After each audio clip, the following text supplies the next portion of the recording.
ડાકોર ફાગવેલ જતા ભક્તો માટે સારા સમાચાર। પાદરાથી ડાકોર બસ સેવાનો ધારાસભ્યએ પ્રારંભ કરાવ્યો। પાદરા એસટી ડેપો દ્વારા વધુ નવા રૂટની બસોનો પ્રારંભ। ધારાસભ્ય ચૈતન્યસિંહ ઝાલાએ લીલી ઝંડી બતાવી બસનો પ્રારંભ કરાવ્યો। પાદરા એસટી ડેપો દ્વારા ડાકોર ફાગવેલ, પાદરા ડીસા અને પાદરા રાજકોટ જેવા નવા બસ રૂટોની આજથી શરૂઆત કરવામાં આવી છે। આ નવા રૂટોના પ્રારંભ પ્રસંગે પાદરાના ધારાસભ્ય ચૈતન્યસિંહ ઝાલાના હસ્તે લીલી ઝંડી બતાવી બસોને રવાના કરવામાં આવી હતી। સાથે સાથે વિધિવત પૂજા અને ઉદ્ઘાટન પણ કરવામાં આવ્યું હતું। આ નવી બસ સેવાઓ શરૂ થતાં હવે ડાકોર, ફાગવેલ, ડીસા અને રાજકોટ સાથે તેની વચ્ચે આવતા તમામ ધાર્મિક અને મહત્વના સ્થળોએ જવા માટે ભક્તોને વધુ સરળતા મળશે।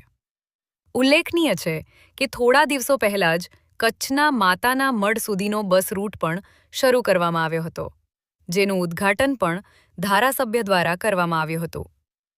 પાદરા ડેપો દ્વારા સતત નવી બસ સેવાઓ શરૂ થતાં મુસાફરોમાં ખુશીની લાગણી જોવા મળી રહી છે। આ પ્રસંગે એસટી વિભાગના અધિકારીઓ, ભાજપ હોદ્દેદારો અને કર્મચારીઓ મોટી સંખ્યામાં ઉપસ્થિત રહ્યા હતા।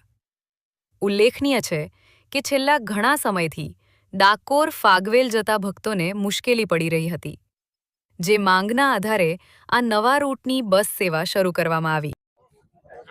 ગત સપ્તાહે જ પાદરાથી કચ્છ આશાપુરા માતાના મંદિરે નવી બસ શરૂ કરવામાં આવી હતી। તે સમયે ઘણા બધા ભક્તોની માંગ હતી કે પાદરાથી ડાકોર ફાગવેલ પણ બસ શરૂ કરવામાં આવે અને ત્યાં જનારા ભક્તોની સંખ્યા ખૂબ જ મોટી છે।